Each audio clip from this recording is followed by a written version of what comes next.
Bienvenue sur notre chaîne. Aujourd'hui, on s'attaque à un sujet aussi amusant qu'une rage de dents, mais beaucoup plus important pour votre bien-être, l'assurance maladie aux États-Unis. Franchement, je comprends. Naviguer dans le système de santé américain, c'est comme essayer de comprendre le scénario de Tenet après une bouteille de tequila. C'est confus, c'est frustrant, et franchement, c'est un peu terrifiant. Mais voilà le truc, les inscriptions ouvertes sont là, et c'est votre chance d'être couvert. Et croyez-moi, surtout pour les immigrants, avoir une assurance maladie n'est pas juste une bonne idée, c'est essentiel. On parle de vous protéger, vous, votre famille et votre avenir. Alors, bouclez vos ceintures, car au cours des prochaines minutes, nous allons décortiquer les 4 principales raisons pour lesquelles vous avez absolument besoin d'une assurance maladie et pourquoi attendre la dernière minute est aussi intelligent que d'essayer de combattre un ours en portant un costume en bacon. Alerte spoiler, ça ne finit pas bien pour vous. Soyons honnêtes, la vie est imprévisible. C'est comme une boîte de chocolat remplie de nougat douteux. On ne sait jamais sur quoi on va tomber. Une minute, vous dégustez une bonne assiette de pupusas, la suivante, vous êtes aux urgences avec une tâche de chimichurri rebelle et un monde de factures médicales. Le fait est que les urgences médicales arrivent, et quand elles arrivent, elles vous préviennent rarement à l'avance et ne vérifient pas l'état de votre compte bancaire. Imaginez un peu. Vous marchez dans la rue, l'esprit tranquille, quand soudain, bam! Vous trébuchez, vous tombez, et vous vous retrouvez à regarder le visage inquiet d'un inconnu qui vous demande si vous connaissez votre nom. Maintenant, imaginez le même scénario, mais cette fois, vous ne regardez pas seulement un visage inquiet, vous regardez une facture d'hôpital avec plus de 0 qu'un concert de Beyoncé. C'est la réalité des urgences médicales inattendues en Amérique. Sans assurance maladie, même un incident apparemment mineur peut vous endetter de façon catastrophique. On parle de milliers, de dizaines de milliers, voire de centaines de milliers de dollars de factures médicales. Et, soyons clairs, les hôpitaux ne sont pas connus pour leur souplesse en matière de paiement. Ils sont plus susceptibles d'envoyer des agents de recouvrement à vos trousses que de vous proposer un échéancier à l'amiable. Maintenant, certains d'entre vous se disent peut-être « Jean-Claude, je suis jeune, je suis en bonne santé, je n'ai pas besoin d'assurance. » Et à cela, je dis que Dieu vous bénisse, mais vous jouez un jeu dangereux de roulette russe médicale. Parce que voilà le truc avec les urgences médicales, c'est qu'elles ne font pas de discrimination. Elles se moquent que vous soyez jeune ou vieux, en bonne santé ou non. Elles frappent, quand vous vous y attendez le moins, comme une vague scélérate de factures médicales s'abattant sur vos côtes financières. Voyez les choses ainsi. Est-ce que vous conduiriez une voiture sans assurance auto? Bien sûr que non. Parce que vous savez que même si vous êtes un bon conducteur, les accidents arrivent. La même logique s'applique à l'assurance maladie. Il ne s'agit pas de tenter le diable, mais d'être préparé à l'imprévu. Parce que, avouons-le, la dernière chose que vous voulez quand vous êtes allongé dans un lit d'hôpital en train de vous remettre d'une urgence médicale, c'est de vous soucier de la façon dont vous allez payer. Vous méritez de vous concentrer sur votre rétablissement, et non sur la navigation dans l'abîme financier du système de santé américain. Maintenant, je sais ce que certains d'entre vous se disent peut-être. Jean-Claude, je suis venu dans ce pays pour échapper aux soins de santé obligatoires, pas pour les adopter. Et à cela, je dis, c'est un bon point. Mais voilà le truc. L'assurance maladie ne sert pas seulement à vous payer quand vous êtes malade, elle vous aide à rester en bonne santé. Voyez ça comme l'entretien régulier d'une voiture. Vous n'attendriez pas que votre moteur se bloque pour changer l'huile, n'est-ce pas? Ne répondez pas à ça, j'ai vu certaines de vos voitures. Les soins préventifs consistent à détecter les problèmes de santé potentiels à un stade précoce, avant qu'ils ne fassent boule de neige et ne deviennent plus graves et plus coûteux à traiter. Il s'agit de ces examens réguliers, dépistage et vaccination qui peuvent faire toute la différence.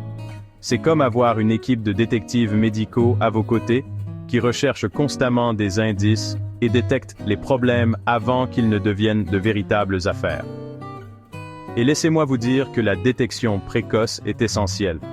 C'est la différence entre le traitement d'un problème de santé lorsqu'il est encore gérable et le fait d'être confronté à une situation beaucoup plus grave et coûteuse par la suite.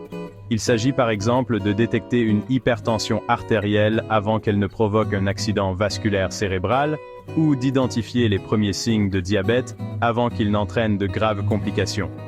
Mais voilà le hic.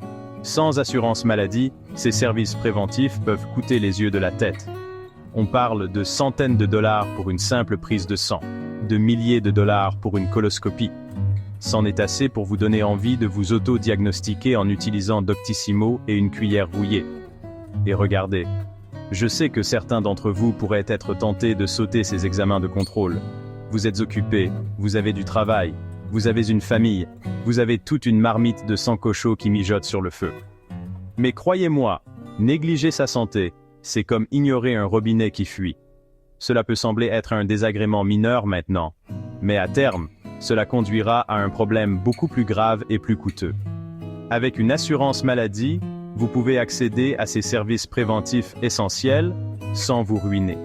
Vous pouvez bénéficier de ces examens de contrôle réguliers, dépistage et vaccination, et avoir l'esprit tranquille en sachant que vous prenez votre santé en main et que vous protégez votre avenir. Parce que soyons honnêtes, votre santé est votre bien le plus précieux. Ne jouez pas avec. Parlons de l'éléphant dans la pièce, ou plutôt de l'éléphant aux urgences, les dettes médicales.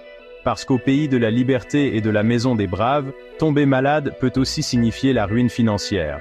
C'est une ironie cruelle, vraiment, que le pays qui a construit son identité sur la recherche du bonheur puisse aussi être le pays qui vous ruine pour avoir recherché une bonne santé. Les factures médicales sont l'une des principales causes de faillite aux États-Unis. Réfléchissez-y une seconde. Des gens qui perdent leur maison, leurs économies, tout leur gagne-pain, parce qu'ils sont tombés malades. C'est une réalité terrifiante, qui touche de manière disproportionnée les immigrants, souvent fraîchement arrivés au pays, peu familiers avec le système de santé, et moins susceptibles de disposer de filets de sécurité financière solides. Maintenant, je sais ce que certains d'entre vous se disent peut-être. Jean-Claude, je suis prudent, j'ai un budget, je ne suis pas inquiet pour les dettes médicales. Et à cela, je dis, bravo. Vous gérez manifestement mieux votre argent que le gouvernement américain. Mais voilà le truc. Même les plus avisés d'entre nous peuvent être pris au dépourvu par une urgence médicale. Imaginez un peu. Vous vaquez à vos occupations quotidiennes, vous vivez votre meilleure vie, quand soudain, bam! On vous annonce un diagnostic médical qui fait tourner votre monde sans dessus-dessous. Soudain, vous êtes confronté à une montagne de factures médicales. Visite chez le médecin, séjour à l'hôpital, opérations chirurgicales, médicaments. Les coûts peuvent rapidement devenir incontrôlables, même pour ceux qui ont une assurance apparemment bonne. Sans assurance maladie, vous êtes essentiellement à une maladie grave ou à un accident de la catastrophe financière. C'est comme jouer à un jeu de Jenga à enjeu élevé avec vos économies. Un mauvais mouvement et tout s'écroule. Mais voici la bonne nouvelle. L'assurance maladie agit comme un filet de sécurité financière, un tampon entre vous et le poids écrasant des dettes médicales. Elle contribue à couvrir ces coûts exorbitants, vous protégeant ainsi que votre famille de la ruine financière. Voyez les choses ainsi. L'assurance maladie, c'est comme cet ami responsable que vous désignez comme conducteur désigné lors d'une sortie nocturne. Ils ne vous empêcheront peut-être pas de vous amuser, mais ils vous empêcheront certainement de prendre des décisions que vous regretterez plus tard, comme essayer de payer un trajet en ambulance de 50 000 $ avec la monnaie trouvée entre les coussins de votre canapé.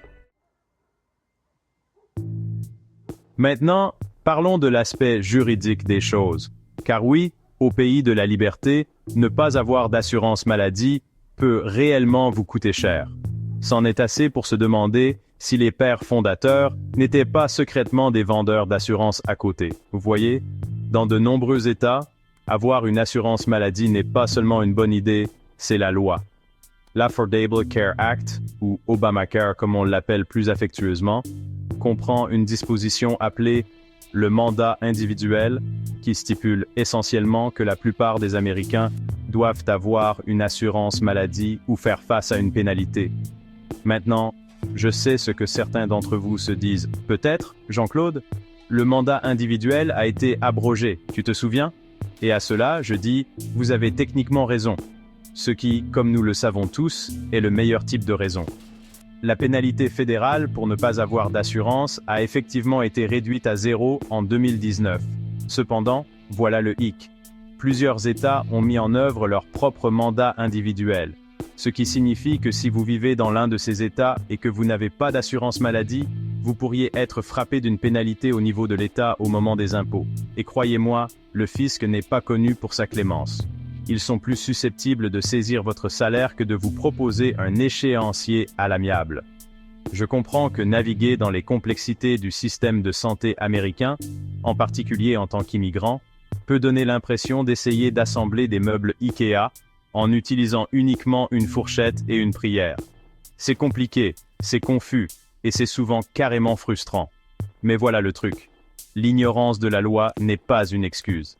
Et bien que je ne sois pas avocat, même si j'en joue un à la télévision, je plaisante, je ne suis qu'un type avec une chaîne YouTube, je peux vous dire qu'il vaut toujours mieux prévenir que guérir. Alors renseignez-vous, les amis. Renseignez-vous pour savoir si votre État a un mandat individuel et quelles sont les pénalités encourues si vous n'avez pas d'assurance maladie. Parce que la dernière chose que vous souhaitez, c'est d'être frappé d'une lourde amende pour quelque chose qui aurait pu être facilement évité. N'oubliez pas que rester informé est essentiel, surtout lorsqu'il s'agit de naviguer dans le monde labyrinthique de la santé américaine. Voilà les amis, les 4 principales raisons pour lesquelles l'assurance maladie est non négociable, en particulier pour les immigrants qui naviguent dans le Far West du système de santé américain. Nous avons parlé des urgences inattendues, de l'importance des soins préventifs, de la menace bien réelle de la faillite médicale et des conséquences juridiques de l'absence de couverture. Écoutez, je comprends. S'occuper de l'assurance maladie n'est pas vraiment une promenade de santé. Cela peut sembler accablant, déroutant, et aussi amusant qu'un contrôle fiscal. Mais croyez-moi, la tranquillité d'esprit qui vient du fait de savoir que vous et vos proches êtes protégés n'a pas de prix. N'attendez pas qu'il soit trop tard. Envoyez-nous un message pour plus d'informations et aimez cette vidéo pour rester informé. Votre santé et votre avenir financier en dépendent.